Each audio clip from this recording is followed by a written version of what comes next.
Welcome to Ensuring Success 2016, or welcome back if you've already been here with us at earlier sessions.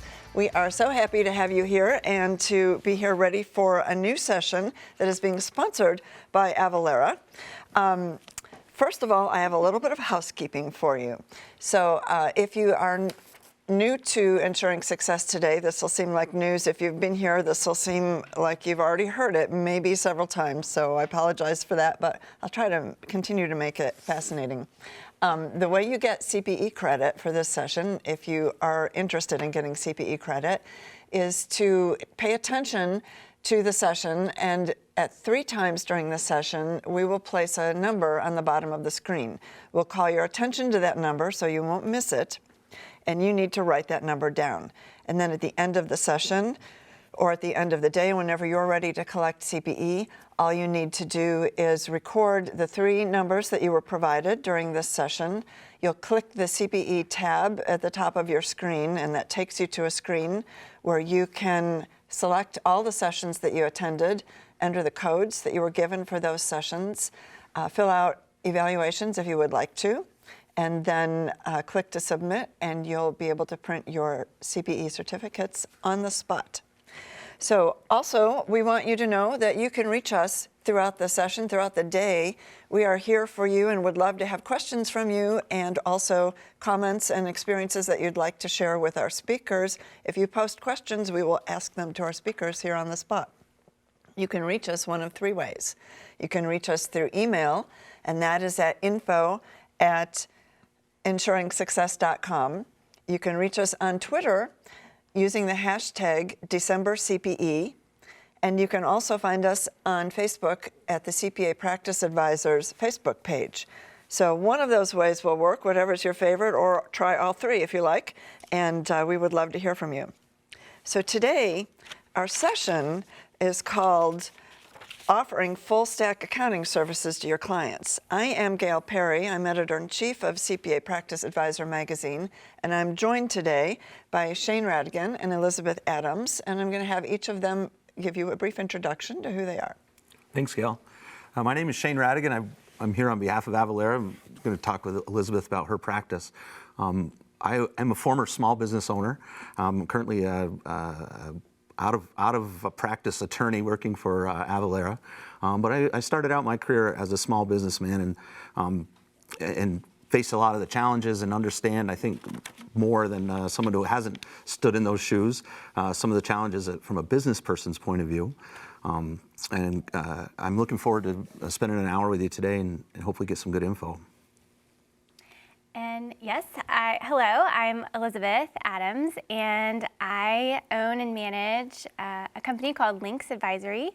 We are a Dallas-based consulting group, and we work with all small companies and help them manage their finances.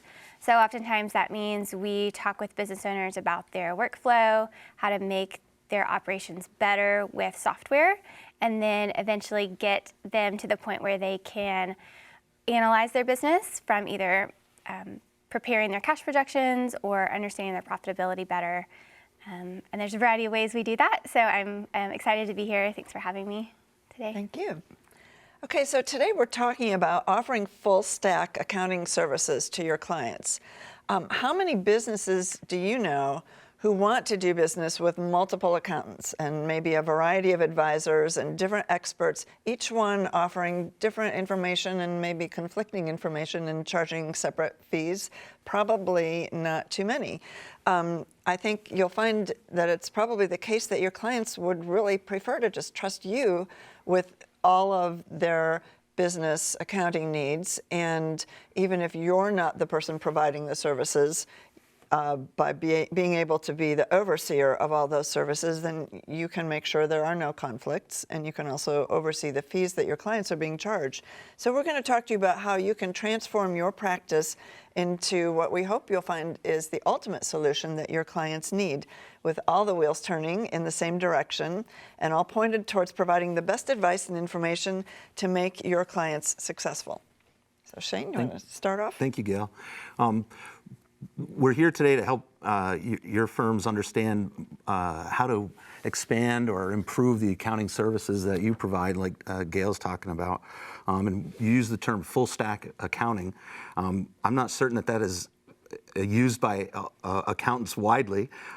It comes from the software industry. A software developer who's considered a full stack developer is someone who is able to write code, roughly speaking, write code for the back end of a software application as well as the front end. And that concept is what we're talking about today. Elizabeth's company, Links Advisory, has taken this model, if you will, or this idea of a full stack accountant. We hope that name picks up and gains some resonance. We think that's a cool way to describe what she's up to. And so we'd like to hear a little bit more about your practice, Elizabeth, and what does an engagement look like? How do you provide services to your clients that maybe a traditional accounting firm might find unique? Yeah. So I'll just describe a couple of different ways that we usually work with clients. So one typical scenario is a new business, and they might not have any infrastructure for how they're going to manage their accounting needs. And so they call and they say, hey, I need help. I don't know if I want to use QuickBooks Online. I don't know if I want to use QuickBooks Desktop. Should I use Xero? What should I do? And then, so I set up a series of conversations with them depending on the size of their business and their needs, but we work hard with them to make sure that the tools that they are selecting are appropriate for their business model, and that the business owner or the staff that they have are able to manage them on a daily basis. And so usually that means that they come over to my office for 2 hours or 4 hours at a time, or for the ones that don't live in town, we work with them remotely on a shared screen, and I do working meetings with them. Right. And they find that to be really a valuable service. And then there's other companies I work with that are larger groups. So they may have 5 to 20 people in their company, and they might have an accounting manager or someone that's taking care of those needs, but there's a problem. The workflow just isn't going well. They want to move from their paper-based model or a QuickBooks Desktop model to using digital tools. And so we work with them to identify problems in their workflow and then how to improve it by selecting the right software. I heard you mention a few times in there tools, and the world of accounting is much different than my father's world of accounting, right? It's not green. I think there was a whole session about that. Oh, okay. Earlier. Oh, was it? Okay, Yeah. well, great. Let's dovetail in there. It's not green bar paper and pencils and erasers anymore, right? No, when you talk about tools and integrating them in an accounting solution, how do you approach? I know you mentioned you have a couple different types of clients, right? Mm-hmm. But let's start with the newbie, the entrepreneur, the startup guy or gal who doesn't have a clue. Mm-hmm. How do you begin that conversation in terms of maybe not specifically to specific applications, but where do they start? Usually we start with talking about their business model, and so we'll go through it area by area. So how do you intend to manage your receivables? How do you intend to manage your payables? How do you intend to keep track of the accounting ledger and identify what's most important to them? So, for example, an advertising agency, right? If they have 10 people on staff and they need to track hours by project so they can convert those hours to invoices, well, do you want to do that within a timekeeping and billing system and then import that into the accounting ledger, or do you want to keep all that separate and you just want to outsource the bookkeeping piece of it? There's costs involved for all of those things, and business owners, I found, have different expectations for how they want to interact with their data, and so I think it's really important to identify what the client values in order to recommend the right procedure and then the right tools to support that. Yeah, it's interesting that, the first talk is what are they trying to do, right? Or what do they expect to do? I do have a couple years of experience in an accounting firm a few years back, and it did strike me at that time that our customers or our clients we didn't know what they wanted, and they didn't know what they wanted. We waited for them to come in the door and say, I want my tax returns done, and we did them for them. Or they came in and said, I need this project or that project, and we did it. But we never really had that kind of talk that I recall, where you're really forcing customers or clients to admit what their plans are, right? Rather than just saying, "Oh, I just want it to work." It's all in my head. It's all in my head. Yes, exactly. Yeah, I give a hard time about it. Like if it's in your head, I can't help you. Sorry. You've worked with plenty of entrepreneurs then, because that's usually the way it goes. Yeah, I've got it all up here, or it's on a notebook at home, right? Cool. Well, Gail, as editor and publisher of CPA Practice Advisor, do you see this as do you see a need or a desire on the part of firms to expand, or to maybe modify is the right word, the way that they approach these engagements and the types of tools and advice that they're willing to give? I think so. It's a really changing time right now, and I think accountants are kind of sitting on the brink saying, well, what do we do next? And there's so much going on in the profession, and some of them want to just sit still, which is fine, and that's their choice. But I think there are a lot of accountants who are just kind of rubbing their hands together saying, wow, we could just do anything, and we could be anybody. And so they want to know what tools they can have to offer to their clients. Obviously, technology is playing a really big part in this, and the accessibility of things through the cloud makes it easy for accountants to feel like they can get their hands on anything and make it work for their client. And there's a lot of sense of customization of services, and accountants want to know how to do that too. At the same time, the workplace is also being kind of infiltrated, if you will, by a lot of people in different generations with different mindsets that want to serve in different ways, serve their clients in different ways. So it's sort of a volatile time, but in a really happy way, because like nothing's changing for the worse. One way or another, all these changes are going to happen however you want to embrace them in your firm, but it's all going to be to make things better. So it's a pretty exciting time to be reporting on all that and to being able to see what's happening. Sure. Well, our main product is a cloud-based solution for sales tax compliance. You mentioned cloud-based solutions. When you were talking especially to startup entrepreneurs, I'm from Seattle, so I have an image of what a startup entrepreneur looks like. He's usually a software developer. Do you find they're much more inclined to embrace cloud-based applications, and when it comes to actual technology? I wouldn't say that there's one particular profile of someone who is cloud inclined. Okay. I really think it comes back to what that person values. And so if they know that the business owner wants to log into their accounting ledger and read their P&L and read their balance sheet and figure out their profitability for that month because they want to see that everything's been reconciled and up to date, that's a different person than someone who comes to the tax provider and says, I just want a tax return. I don't care how I'm not really interested in managing the books of the business. They just want a tax return done at the end of the year. And I think that's real important for service providers like myself and other firms to recognize what their clients value and the resources that are available in-house. And so, like for me, I don't do audit work, I don't do tax work, I refer that to other people. I also don't, there's a few clients, but for the most part, we don't take on the monthly bookkeeping roles for clients.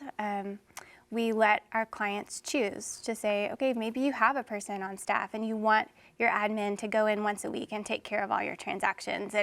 And if that's the case, here's a set of instructions on how that person should take care of it. And then once they're done, call us and we'll help you analyze your cash so that you can pay your bills or whatever it is. But then, going back to this idea of the full stack accountant, right? I know what we are good at, and I know the technical areas that we're good at, and I know which products we have a really deep expertise in.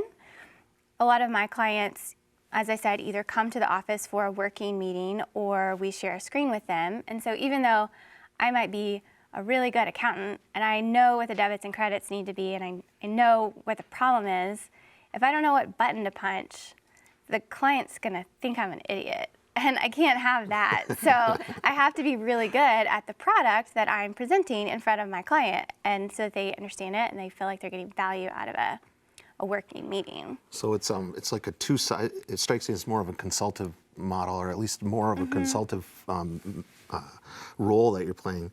So you mentioned that entrepreneurs oftentimes aren't all cast in the same mold, and they all have different needs and different requirements. From a practice point of view, Gail, what do you think about becoming? Because what I'm hearing from Elizabeth is she's a specialist and an expert in these tools that her clients are using. She's not necessarily doing the work, for lack of a more technical term, right? She's teaching her clients how to use these tools efficiently and get them right. Do you see a future in that, in the accounting practice in general? Are accountants willing to embrace that, kind of let the debits and credits go, so to speak? Yeah, the short answer is yes, and the longer answer I'm going to tell you after we take a quick break. So we have to take a little break for a word from Avalara, and then we'll be back with our first CPE code, and then we'll continue this conversation. We want to make sure you guys are watching. Exactly. We'll be right back. Perfect.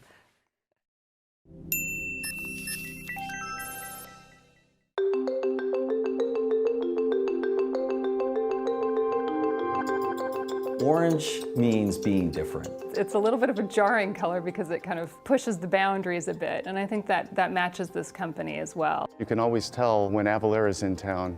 There's an awful lot of orange running around. When I walk downtown, I notice all the people wearing orange. And you can point to them and say, hey, I know you're an Avalarian. Somehow this color orange brings us in and say, let's move forward together. Avalara's got a very unique approach to work and to life, and it's a zany thing. We're in sales tax. We're a software company that's solving a compliance process. I mean, that's almost an oxymoron. So the fact that we might really embrace a sort of strange color like orange, or we work on an island that's off of downtown Seattle, it's all a little bit unique and weird. You gotta just love it. We like to have fun, we like to joke around with each other. But that camaraderie also allows us to just really get some work done too when it comes to crunch. And then on 4 o'clock on Fridays, we all have a beer and a laugh about everything that happened during the week. So it's a good balance of the two. Some large organizations I've been working for before were very different. You walk into a meeting, the first question they ask you is, what do you want from me? Whereas in Avalara, when you walk into a meeting room, everybody goes, how can I help you? You can contribute and have ideas that are valuable and valued. And that is really exciting. I think regardless of where you are in the company, there's really a sense of we're all pulling this together and everybody's job is important and we celebrate our successes.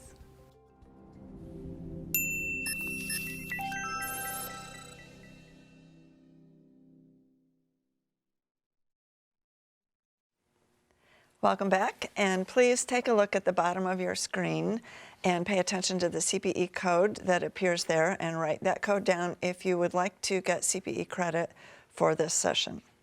So just before we left, Shane was asking me about the type of business that Elizabeth does, and more consultancy, and in particular in terms of solutions for her clients, and if I'm seeing that as a viable service that a lot of accountants are offering. And it's interesting you raise that issue, because we've heard a lot of talk about accountants offering or creating niche practices where they serve a particular niche. And usually when we think of that term niche, we're thinking of a vertical market, like I serve restaurants, or I serve manufacturing companies, or healthcare, or something like that. But it's just as, something we see just as frequently is firms that serve a skill set niche. So they might be firms that only do payroll, or they might be firms that do a particular type of consulting. So it's absolutely, whatever your strength is, whether it's in a knowledge of one industry or a particular solution that can serve a lot of industries, we're finding that the firms that appear to be successful or going to be successful in the future are the ones that are choosing their own specialty and their skill set, whatever that is, and making that their firm. And they're a lot happier when they do that. I was going to say, it sounds like following your heart, so to speak, Exactly. right? Or doing what you're good at and becoming excellent at it, right? Cool. Elizabeth, a lot of the things that you talked about earlier have a common theme, and that's technology and the digital world that we're living in now, right? As I use my phone to scroll for my notes, right? No more pen and paper, but good for you for pen and paper. But something that, when we talked earlier, you had mentioned that developing a digital strategy, a way for your clients to not only figure out where they are today and what they ought to be doing, but perhaps looking ahead to the future and just determining and deciding, what kind of tools that work for them. And can you talk a little bit about that? I talk with my clients about this idea a lot. Whether or not they know we're talking about a digital strategy is, kind of up to their knowledge. But I think it's real important, as I mentioned earlier, to identify the values of the client, right? And then if they're willing to, first of all, pay for consulting services, and then giving them the option to say, okay, well, we recommend, here are 3 different configurations. You might need Avalara connected to your Xero file, or maybe you want to connect these different products to create your own ERP system. But like, for example, I'm working with a group right now where they have an e-commerce business that's hosted on Shopify, and we connected Shopify to Xero. So they came over to my office, we went through their chart of accounts, and I know that eventually they need to layer in an inventory module, and they need to have something like Stitch Labs or Unleashed or like something else, right, to bridge that gap so that they can effectively manage their inventory. And then they need Avalara whenever they get to that point, but they just don't have the ability to pay for that right now. But we've set it up so that when they're ready to add in that next tool, they will be successful. And so we've evaluated their strategy of how they want to manage their financial operations over the next 2 years, 5 years, whatever the foreseeable future is. But that's where I feel like a lot of the value comes in as the advisor, to take in information from clients and then be able to offer recommendations now and then later on as well. And you mentioned ERP system. Can you just explain what that is? Yes. ERP system stands for Enterprise Resource Planning, I think. And larger companies will have a system like SAP or Oracle. Every module you could possibly think of, from sales and cash receipts to purchases and cash disbursements, inventory, fixed assets, the financial statement close process. The larger systems that come with a really high price point but are awesome, they one product that's an ERP. But for the small to medium-sized company, I get so excited about the opportunity with these software providers who are collaborating as an industry, to where, like what I mentioned earlier, where Shopify will talk to Xero or to Avalara or all these different products.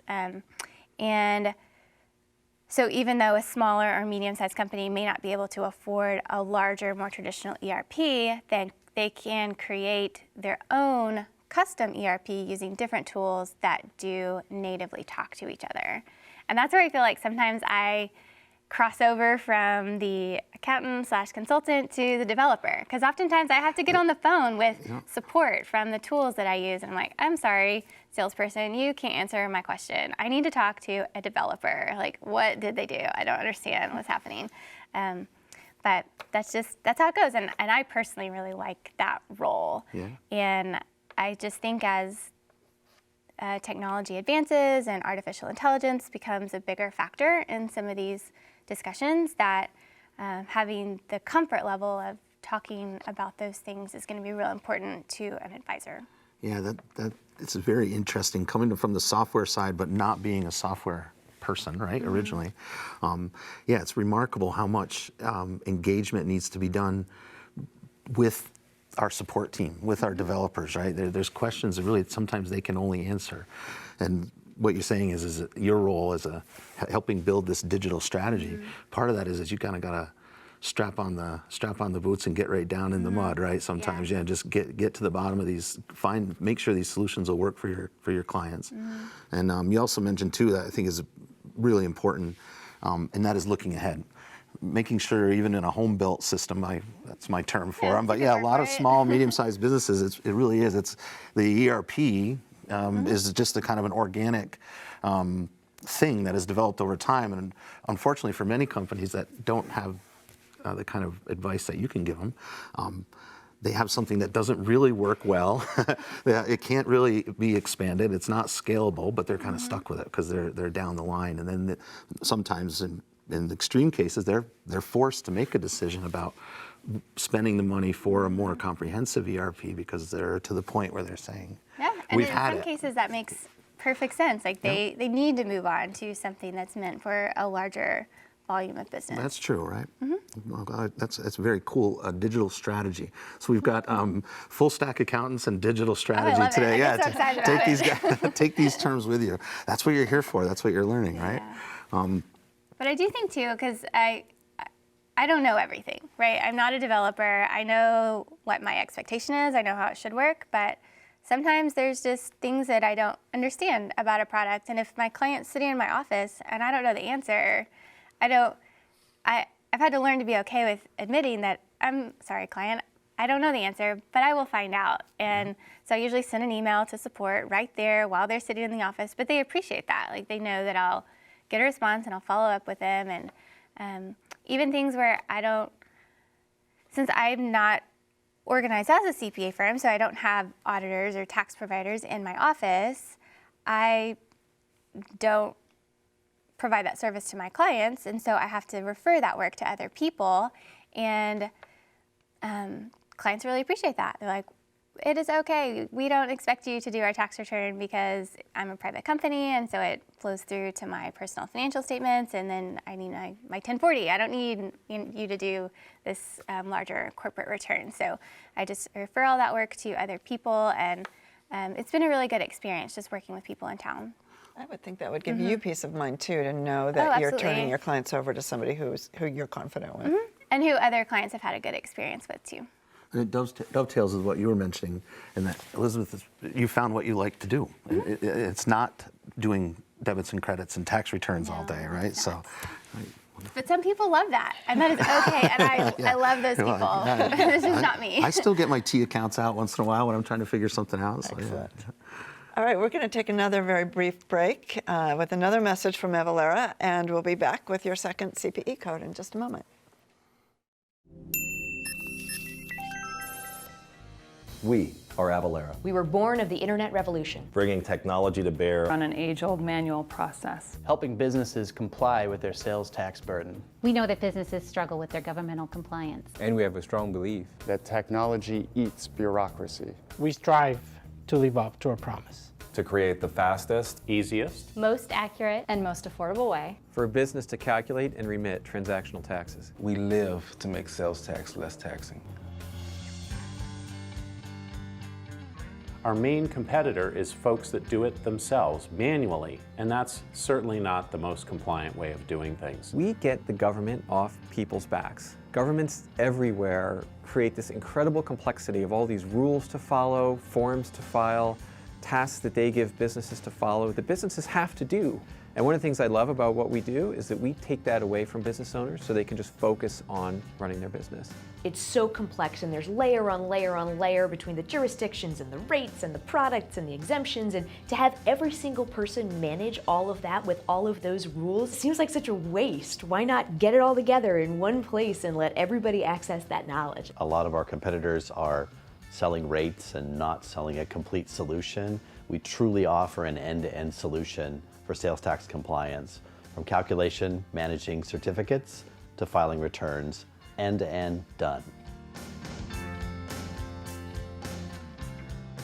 Who could imagine a scenario where in the future, interacting with government is actually a beautiful experience? That's part of Avalara's mission, And that's part of the technology challenge that's above and beyond just adding together a handful of numbers and putting them on a tax form. I've always been proud of the way we still reach for the culture of the customer. We do a little bit more. And, we spend a little bit extra time, we take that extra step to help our customers, and that's true across the board. Using technology to remove burdens from people is a good thing. I mean, we should all be able to have technology remove irritating parts of our lives. So it's fun to be able to make that happen for them.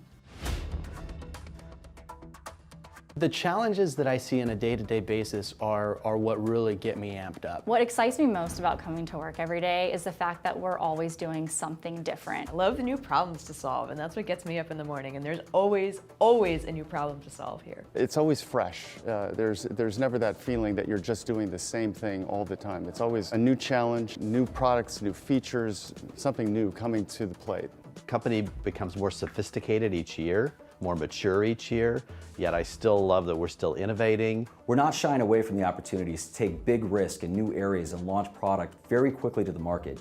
That's a fun and exciting work environment, and I'm happy to be a part of it.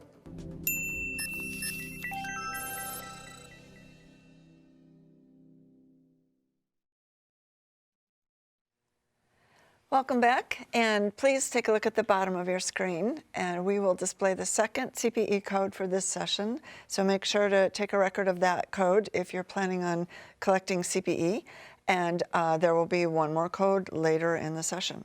So we're back. Cool.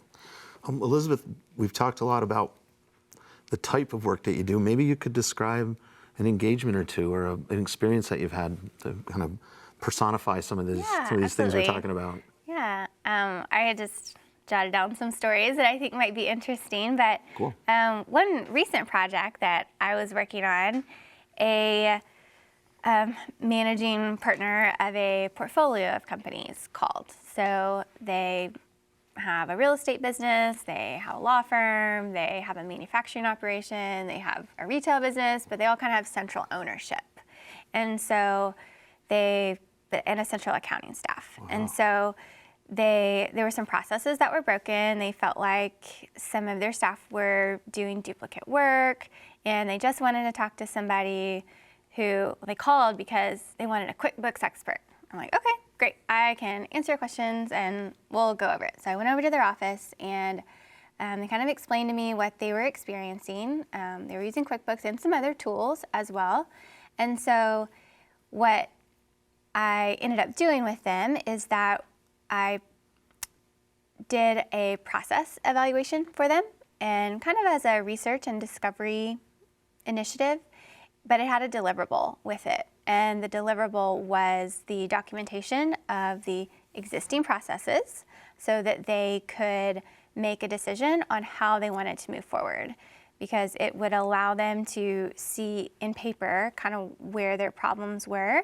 And then the other deliverable I provided was 6 different configurations. So if we connected product A to product B, then these are the pros and cons. Or if we did B, C, and D, then these are pros and cons of this scenario. And they really appreciated that because they were able to decide which features were most important to them and weigh the costs and benefits of those. And they really felt empowered with that information, like nobody was taking advantage of them or trying to push one thing on them over another. And so even though they called about one question, they're like, we have a QuickBooks problem. Like, yes, you do have a QuickBooks problem, but you have other problems too. And I had a really good experience with that because I felt like we did a good job of documenting everything and giving them options, and then moving forward with the tools that they chose. It reminds me, you mentioned earlier that you really need to be a specialist in the tools that you're talking to your, not just QuickBooks, but Avalara and everybody else. You can't do that sort of engagement you just described right there without having a deep understanding of the tools you're talking about, right? Exactly, and they were actually using one that I wasn't familiar with. And so I got familiar with it. I went on their support and I read through their videos, and I use enough of these tools to where I have an expectation of how it should function. And some of it's just personal preference for me as opposed to somebody else. So I can figure that out. It's okay. And there's so many resources online now, where there's reviews of thousands of different products that are out there, and I'm not going to be an expert in everything, and that's okay. And so I find that a lot of, not that client, but others will come and they already kind of have an idea of what they may want to use, or have looked up a few things and they're like, we found this online, what do you think about it? And so I'm usually real honest and upfront with them, like, I haven't heard of that one, but I'm happy to look it up and give you my thoughts on it. But one of the advantages of going to conferences and even just checking online for different vendors at events gives you, as a service provider, a real good idea of what's happening in the market, so kind of stay aware before the client tells you what they want. Well, things are changing fast these days, right? Yeah. Anyways, well, if I might ask, what is the engagement letter? What is the actual, when you do like a process review? Is it right? Yeah. What does that engagement letter look like? In other words, you mentioned deliverables. Do you describe those up front? In other words, traditional accounting firm says we will deliver your 1040s and your K1s and your partnership return as of this date. But what does that look like? Yeah, I mean, it's just a description. It's kind of an open-ended. It strikes me that it could be kind of open-ended when you look under the hood, so to speak, of a company. It's hard to tell what you're going to find until you start digging in, right? Yeah, So. but in that example specifically, I made a list of all of the processes for which company I was going to evaluate. So it said I will provide a description of the sales and cash receipts, purchases, cash disbursements, fixed assets, inventory, financial statement close for this company. And then if you want me to do the same thing for another one of your companies, that's fine, but that's a separate letter. Oh, gotcha. And then they accept that, and then we move on. Right on. So it is very detailed. I spend a lot of time with that, because if you don't, it doesn't go well. That's always true in any professional service, Yes. right? So much work needs to be done before the work starts, right? In order for a good outcome. Yeah. But then there's other projects, where like one day last week, someone came over and we needed to, connect a couple of tools, and in the estimate that I sent them, it said, we're going to cover these few things while you're here in my office. We'll get through as much as we can, but you've only signed up for a 2-hour appointment, so we'll work hard together, and then you'll have homework items, and I will send you a list, and the list describes what to do and how to do it, because a lot of the software tools that are available, there are step-by-step instructions online. And so it's part of how they mess things up in the first place, right? Because they try it and they're like, it's so easy, I should be able to figure it out. But then they don't most of the time. But they really appreciate that, because then it's like, okay, for this account, you need to take these steps. And by the way, here's the help article to take care of your American Express or your Chase checking account or whatever the issue is in that case. But yeah, everybody gets a description of what will happen either within an appointment or within a project. Nice. So that part of the practice isn't much different, right? So we talked about just a moment ago, right? The idea of a professional service engagement, whether it's an accounting or an attorney or an architect, there's a lot of work that goes into ahead of time to making sure that everybody is on the same page, right? Yes. Yeah. Nice. Interesting. Yeah. Have you ever, if you're willing to share, have you ever gotten yourself into an engagement that didn't work out for parties involved? Do you want to share anything like that with us? Well, as an accountant, you deal with people's money, right? And so you see everything. Like you see all their bank accounts, all their checking accounts. If all the companies that I work with are privately held businesses, and so oftentimes the business owner is funding some of those expenses personally, and so then it's a very personal conversation to be, okay, did you spend any money in your personal checking on these? And if so, I need a list. And so it's a sensitive subject. And, there's always going to be conflict whenever that comes up. But I have had projects, where things just weren't as what I expected. Like there was a larger group I was working with in the last year, and they were wanting some help with their working capital analysis. And I had prepared this really great spreadsheet. I sent it to the team, and it just wasn't very well received. It was too complicated. They wanted something a little bit more simple. I wasn't using a fancy tool. I just created a spreadsheet and said, this is your cash balance at certain days. And the team was all working remotely, and the spreadsheet just wasn't going to work. So one day when they were all in town, I had them come over, and I had to take a little bit of a risk, but it turned out okay because I put these pieces of paper on the wall, and I literally got Post-it notes. And one Post-it note for every collection and one for every outgoing disbursement. And I had the team post it on the calendar that I had made to go on the wall. And so it worked out really well because they were able to see. It was a more interactive experience, and it kind of made this, what would have been a really uncomfortable situation, a little bit more fun. And then from there, we could put it in the spreadsheet, and it made a lot more sense. So I didn't expect to have to make Post-it notes about income and expenses, but it worked for these people. Oh, good for you. That's cool. That's a good outcome, right? Yeah. Yeah. So I'm all about the cloud and all about the tools, but every now and then you just got to break out the paper. Post them notes. Yeah, Post them notes in advance. Yeah. See, you got your notebook today. Good for you. You know? When you're involved in these engagements, as time goes on, do you find that you mentioned that, and I can appreciate the way you're describing your practice. You're very transparent, right? You're not pushing on people your services or even particular services. Hopefully, Avalara, but just whenever you're involved. Do you find have you been doing this long enough where you're seeing this grow, where a customer, I keep calling them customers, I apologize, a client will come to you and say, "Hey, you really helped me out a couple of years ago, things are flying along, we're doing great, and now we've got a new problem," right? Somebody, the younger generation just set up a shopping cart on the website or something. Do you have any experiences like that? There's one company that I've been working with since they started. It's probably been 3 years now, and they've grown a lot. They've started with one guy, and now they've got like 20 people on staff, and they've got salespeople all over the place, and it's really exciting.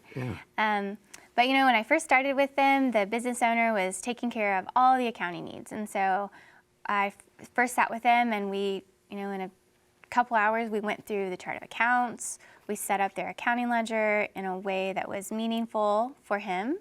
And then he would take care of it. And then periodically he would come back when he had a question, and I'd help him with those. And then in the last few months, they had gotten to the point where they weren't doing a very good job of collecting their receivables. So the phone call I got was, "Elizabeth, I really need help with my invoices. Can you send out all my invoices?" I'm like, "No, I cannot send out all your invoices. I'm not involved in your projects, and that's going to cost you so much money for you to outsource that to me. So let's figure out your process, and maybe there's a better way to do it." So the solution that we came up with was that the sales reps who were closer to the deal could create a draft invoice in their system, and then the business owner could go in and approve it. And then that way there wasn't all this back and forth, there wasn't an administrative nightmare, they didn't have to pay an external bookkeeper or administrator to create invoices for them. The people that are close to the deal create the invoice, someone else approves it and sends it. And so it's just been really fun seeing them grow and figuring out how they can use technology in a way that keeps costs down for them, but they still view me as an advisor to them who really looks out for them. And I'm not trying to take over everything for them. I really want them to succeed and have an efficient financial operations. It strikes me too that this is true. Your model is much more of a consultative, if I might say so. But people don't, your example is a great example of people don't always know how to get out of the simplest little holes they dig themselves in, right? That's a great example where from the outside, probably didn't take a whole lot of thought on your part to say, "Hey, you guys, there's a better way to do this." Yeah, you don't want to pay, and you want to get paid, especially with receivables, right? So, and then with them, I was able to turn the conversation to something more interesting, like cash analysis. Yeah, while I'm here, right? Yeah, while I'm here, and now that we're collecting money, what are you going to do with it? Yes. And by the way, I can help you analyze that. So for me, that's more interesting work. Sure. Right? Yeah. And but I'm still a valued advisor in that business. Well, especially one that's growing like that, right? I mean, it's exciting to be around that kind of growth, but things can happen quickly to entrepreneurs, and months can go by and things kind of get pushed aside and they can end up in a real mess, right? Receivables are a great example, right? Yeah. And I think every little small company that's turned into a bigger company has probably gone through some stage of that, right? Of, everything's humming along, we're doing great, but we just could get everybody to pay us. That's neat, huh? I'm going to shift gears a little bit. Go ahead. In your let's talk about your practice, because we're talking to accountants today, right?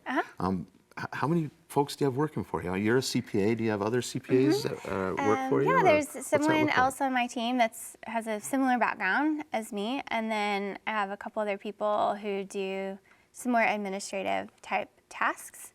As I consider the growth of my business, I will likely seek out people who have more experience and are able to work on projects independently, so you can really take ownership of one client and service them as those needs come up, as opposed to hiring someone full-time. That's just not the model that I've chosen to go with, but I do think for CPA practices who have many types of people on staff, this type of work where you have clients who are coming in the door for different service needs, I think it would be a really great opportunity just to get everyone to sit down and talk about, maybe identify certain clients that might be a good fit for some of this type of work. I would expect that there's at least someone on staff that has an interest in this type of work that we've been talking about. And so how do you identify clients who are already doing business with you, who would really benefit from creating a digital strategy, understanding that you're a technical expert, that you are knowledgeable about a variety of products, and working with them within their budget and within their expectations to really help them grow their business efficiently. Right. So it's as you grow your own firm, you're not exactly grabbing the first CPA off the street. You're going to look for somebody who's got a bend like yourself, someone who's maybe got a little technical background, or maybe a lot of technical background, and has maybe played around with these tools a little bit and done some of this and someone who just likes strategizing. to talk to clients too. Yeah. You know, because not everyone does, and that's okay. But I do, and a lot of the work in a consulting type arrangement is client-facing. Yeah, it is. It's much more interactive, right? It reminds me again of my experience in practicing for a firm that is doing quite well, and I'm sure is evolving along the way. But 10 years ago, it wasn't uncommon for a client to never talk to the CPA, maybe just a minute or two, and here's my stuff, here's my paperwork, and 2 weeks later or 2 months later, or hopefully before April 15th, they came and they met somebody out front, and someone out front said, here's your envelope and your bill, and so what you're describing is a much more interactive, much more touching the clients, right, and being closer to them on a day-to-day basis. Gail, what do you think about firms that are maybe still sticking to that model that I just briefly described there, where maybe the talking with clients is like the thing that they dread the worst? I think you see a lot of that in the accounting profession. I know it. I think that by our nature, we're often very introverted people, and it's what attracts. I mean, the ability to just focus on numbers and kind of sit in the corner and do that. That attracts a lot of people to this profession because they like that scenario. Right. So I think what's interesting to me is when you're developing a firm, and I think it sounds like your firm has kind of developed organically. That as obviously as you learn about new solutions for your clients, you're expanding your skill set. And also bringing in people who complement that. It seems like it's really the firm is almost a living thing, providing a really fascinating service to clients. Yeah, it's a culture, right? Yeah. Of communication and transparency and things like that. This is I'm going to throw up the last CPE code on the screen, so take a look at that as we're getting ready to wrap up here. Remember to write down this third code. You'll need all 3 of the codes from this session in order to get CPE credit. So I'm a little curious about, as you grow your firm, first of all, in terms of picking employees, are you looking more for culture fit and you'll train them on the skill set, or are you looking for people with particular skills when you hire? I need people who know accounting. I don't have time to teach them debits and credits, and I need you to understand, really with an audit background. I have an audit background because that's what I did right out of school, traditional Big Four kind of thing. But the purpose of that is to understand the flow of transactions and how it's impacted by processes and software. And so as long as someone is comfortable with that and they're able to communicate that effectively to clients, then that would be someone I would be excited to work with. And then how do you go about marketing your services to clients, or is it word of mouth? I get a lot of referrals from existing clients. The company is also listed as an advisor for certain softwares. Some of the software providers have like a consultants or advisory network, and I will sign up for some of those. And then there's an independent one as well, just a consultants network that's not affiliated with any one particular software, and gotten referrals from there as well. But yeah, I don't do a lot of marketing. Just I don't know. My Facebook page is not great because everybody check it out. Nobody wants to hear about that on Facebook. So yeah, that's right. Yeah, I guess. So I just kind of. So sometimes though, the referral comes from someone who's bought a shiny new toy, a tool or a software application, and kind of brings it home and says, "Oh, right? We're not really sure how this works. We're not getting what we want out of this," and that's a way that they can link up with you if that provider offers this, like you said, a clearinghouse or a service, an advisor network, right? Yeah. Yeah. Cool.